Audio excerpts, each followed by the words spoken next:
Penn State On Demand is a service of Penn State Public Broadcasting, and now you can support WPSU when you shop online.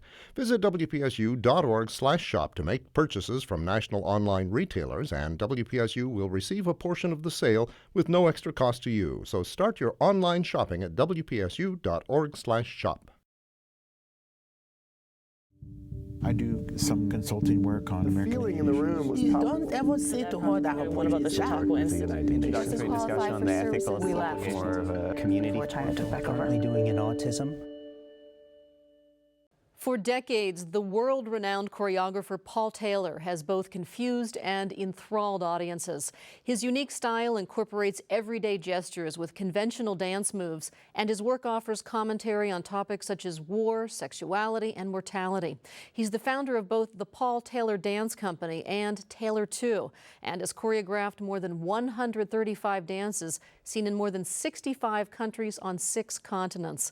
Taylor was invited to Penn State to receive the Institute for the Arts and Humanities Medal for Distinguished Achievement, the most recent in a long list of honors and awards that includes the Kennedy Center Honors, the National Medal of Arts, and the French Legion of Honor. We'll talk with him about his career, the life of a dancer, and about why Martha Graham dubbed him the naughty boy of dance. Here's our conversation with Paul Taylor. Paul Taylor, welcome to the conversation. Thank you very much. You're at Penn State to receive the Institute of Arts and Humanities Medal for Distinguished Achievement, and of course it comes in a long line of honors and accolades that you've received over the years. 3 Guggenheims, the MacArthur Genius Award, the government of France knighted you, and I could go on and on.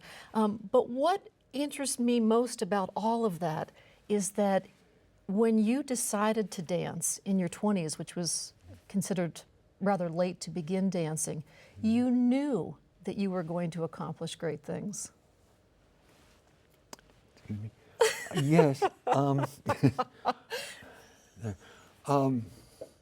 Well, I knew I was going to be. I was going to be a dancer. I knew that. I'd made up my mind to that, but I had no idea I was going to get awarded something for it. So that was not in my dream, and came as a surprise. It was brave, actually, to have followed that, because you knew nothing about dance. No, you just... well, so it wasn't brave. I didn't know what I was in for. You've talked about being alone throughout periods of your own life, and in fact say that there's a difference, and I'd like you to describe what it is for you, a difference between being alone and loneliness. Oh yeah. Well, when I'm alone, it's usually by choice. I like solitude. I need a certain amount of solitude between when I'm working with people. And so I don't really suffer from loneliness. You know, it's solitude that I crave at times. Well, you've said that the greatest isolation is success. So for you to do what you do, does that require you to... Well, I don't know if it's the greatest, but it's certainly one of them. And success, as my work and I have become more successful over the years, has become a kind of trap, really, in that it requires, you know, the kind of things that I didn't expect I'd have to do when I decided I'd like to make up dances. I read something that Martha Graham wrote, and of course you had a long and very, very interesting relationship with Martha Graham, but she said, "You do not even have to believe in yourself or your work. No artist is pleased. There is no satisfaction whatever at any time." And I was blown away that she should say that, and I don't think you feel that way. I don't, you know, I try to make dances that I think I'll like, but it seems that always that something in each dance that could have been better, you know. I just haven't quite pushed it far enough, maybe. You've said that if If what happens on that stage is 60% of what you envisioned, Yes. you're pleased. Yes, yeah, I can live with that. And do you hit many of those? I guess they would be a home run. Sometimes it's more than 60. Yeah. Yeah, I've got good average. And there are others that know, and they won't be seen again. Which is the most popular of the 135 dances? Oh, In terms of what other companies want to perform? Oh, well, I don't know which is the most, but they rarely take the really Difficult. difficult to subject rather than difficult to do. And there have been a lot of difficult subjects. You've addressed incest and marital rape and Yep. war and Religion. speaking in tongues. I mean, some Yeah. really kind of controversial Yes. are there more of those? Someone said, and I thought this was great, they said that it takes a great choreographer with the mind of a great novelist to write the kinds of pieces that you've written. And I'm wondering, are there topics that are in your back pocket that you're just waiting to bring to the stage? Oh, there must be, because there seems to be a limitless number of topics that dance can deal with. Not all of them. It has to be visual somehow. So there must be some. Right now, I can't say What it is. I just made a new one, and I'm sort of pulling myself together to plan the next one. But the next one should be unpleasant subject. Unpleasant? Is that sort of the yin Yeah, and like- yang of, like Paul Taylor? Difficult and incest. fun? Yeah, there has to be a balance, and most of them are a combination in some way. Some more happy than sad, or more unpleasant than nice. But they're mixtures, basically.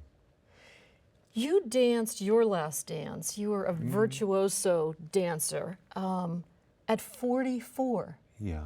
which when I look at Merce Cunningham or Martha Graham, Martha Graham quit dancing at 74. Right. Merce actually danced till 70, but then had the courage to do a solo with, or a duet, I guess, with Mikhail Baryshnikov. Yeah. And Martha described giving up dancing as a kind of death. Yeah, for her, yes. But it wasn't for you. Oh, it was a relief. Yeah, I mean, I had toured and danced for years and years, about 20, and then I was injured, or I got sick, and I couldn't, and it took me a while to get better, and when I got better, I just didn't want it anymore. I thought, I've had that, and in the meantime, I grew to like making dances, so that would be my life, you know.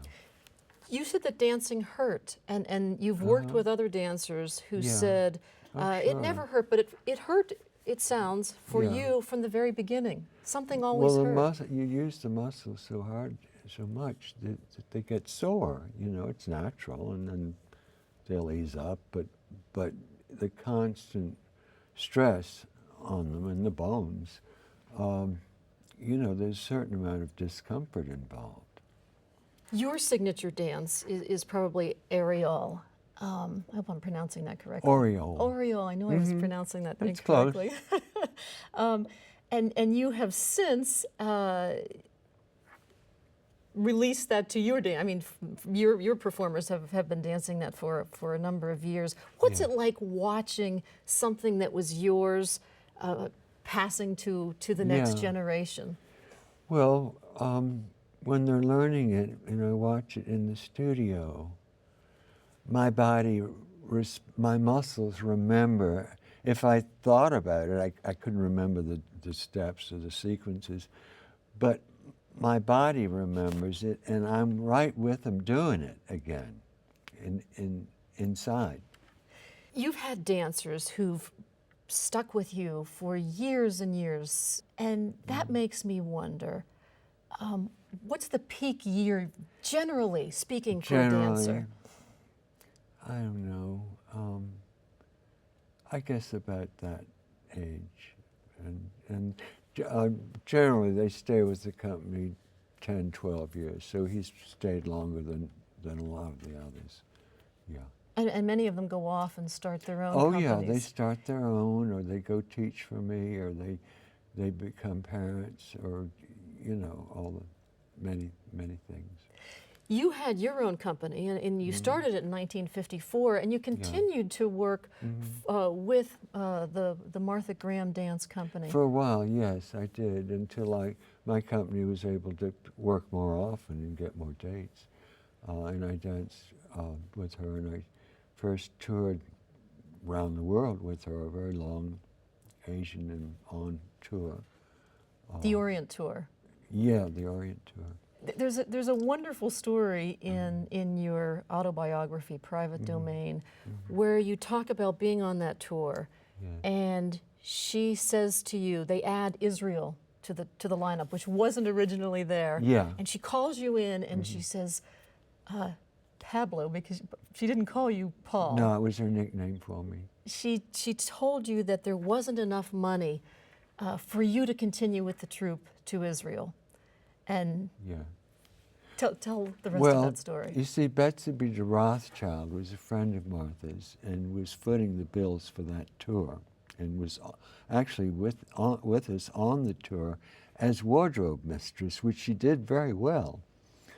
Rothschild banking money. And I knew that it wasn't Betsy B. that said they couldn't afford me. It was Martha playing a game with me to see what maybe my reaction would be, because then later she came and she said, well, Betsy B's changed her mind, and you can go with us after all. So I, me being me, said, well, I'm sorry, Martha, but I've already made a date to give my own concert in New York, and I'm leaving. Which you made up at that point. You didn't have that dance yet. That's right. I lied. But so does she. Right. You know? No, this is your So alter. she came, and we both knew we played this game. She was better at it than I was, I must say. But I knew what was going on. This was your alter ego really saying to you, tell her it's time for you to make your own way. Yeah. Yeah. And by your alter ego, and you write about this absolutely beautifully in Private Domain, Dr. Tacit. Yeah, we call him Dr. Tacit. This childhood imaginary friend who's imaginary followed you. friend from childhood, who I call Dr. Tacit. Yeah, and I run him through the book as just a device to say things about myself that I didn't want to say directly. It's a little tricky, but that's why Tacit was in the book. But it's a real presence in your life. Yeah, and also it was a name that I used when I designed costumes that I didn't want to take credit for. I used Tacit's name.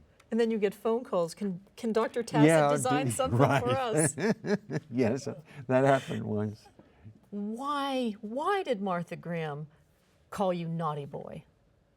I had done a concert. I thought it was just wonderful.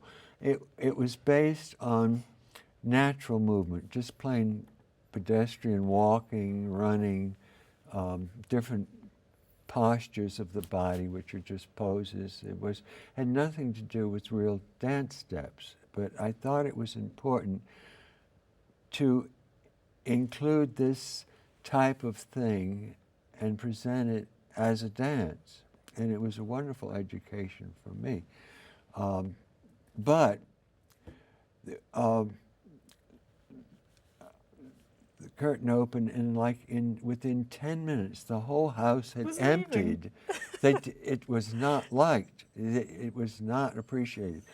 And so Martha heard about this and called me a naughty boy. That was The audience felt gypped, right? Because part of it was, there was one number that was 4 minutes of pure stillness. The duet. Nobody ever moved at all, and there was no music. The music was something that John Cage had written, and was an actual score that pianist David Tudor sat at the piano and didn't play.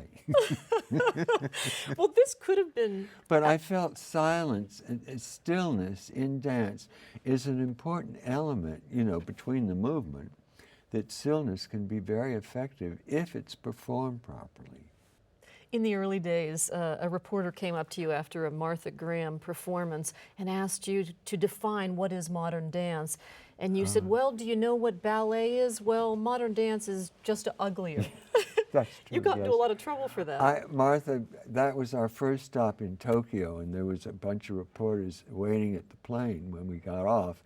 And the dancers were asked certain questions, and somebody asked me that, and that's exactly what I said. Is, modern's like ballet, only uglier. Well, Martha was there and heard that one, and I was not allowed to do any more press conferences, ever.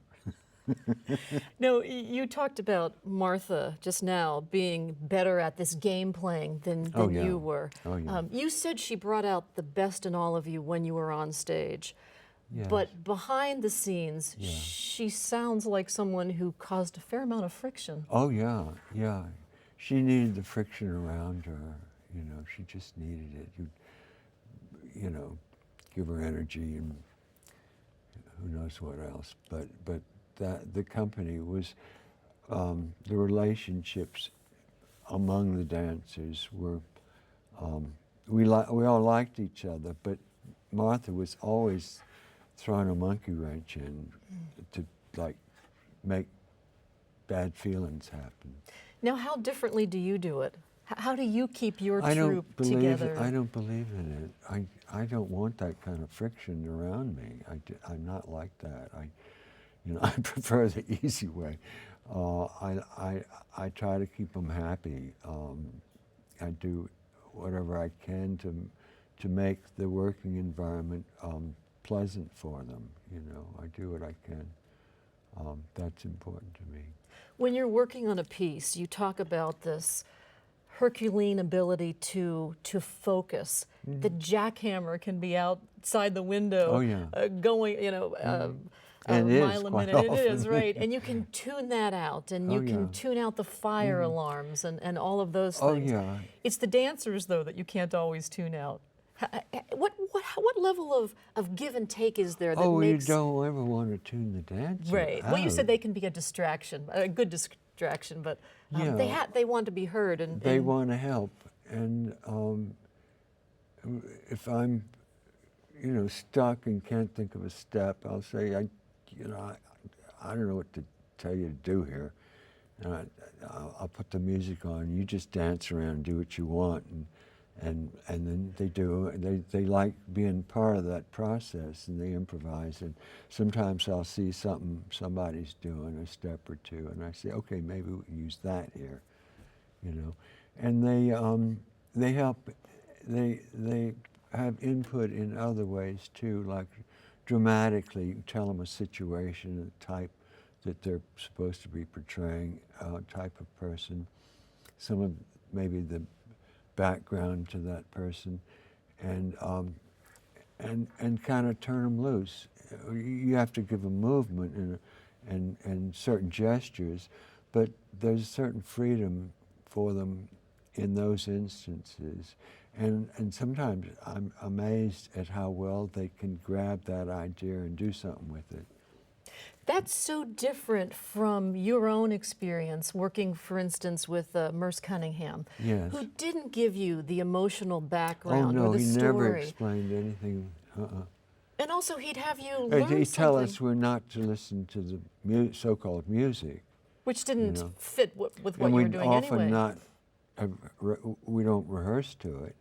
We just had these counts that he gave us. You know. And so, regardless of what the music was, your muscle memory allowed you to... We did our steps. You know, it didn't matter what the relationship was. Yeah, he believed in that. That was one of his theories.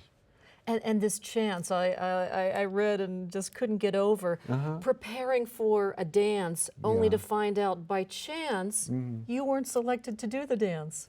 That happened to me, yeah. We'd all learned all of the parts in this one dance, and what part each of us was to do was decided on stage by drawing an object out of a hat.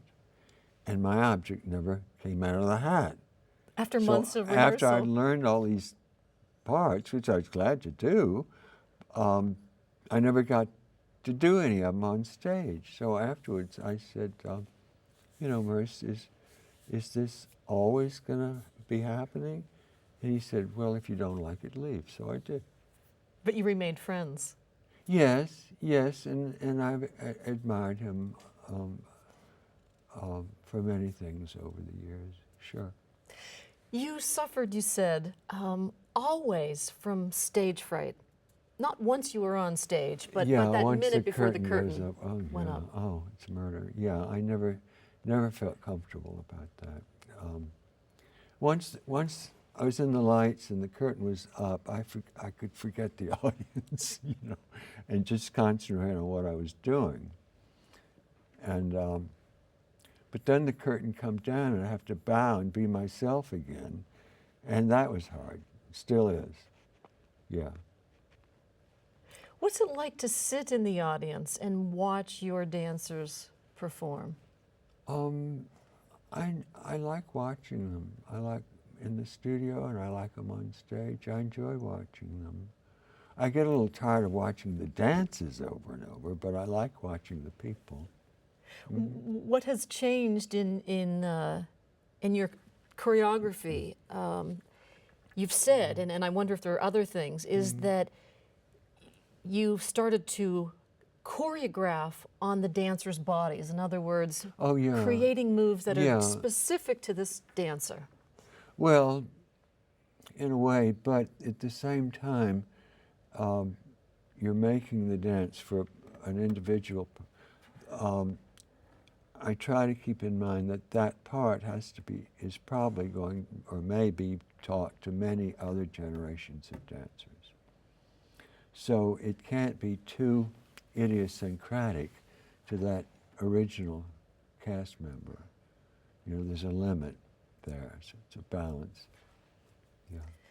You write in Private Domain. There's a 2-page chapter, and it's a letter to a young dancer.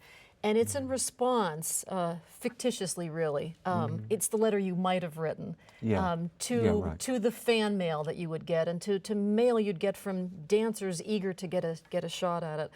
And the gist of the letter that you send to this young dance hopeful is that they need to live the way your dog Dee Dee did. Dee Dee, which I loved, was Dee Dee stood for damn dog. The best dog I ever had, yeah. But Dee Dee lived moment to moment, and you said that was important because there are so many disappointments in dance, in this life as a dancer, and so few slim rewards. Yes, comparatively, certainly not financially usually.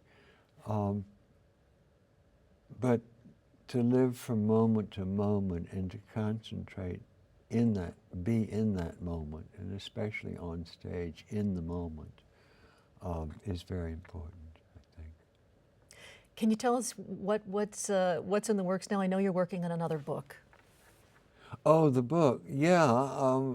There are pieces that I wrote for fun, because when I wrote my autobiography, I discovered I enjoyed writing.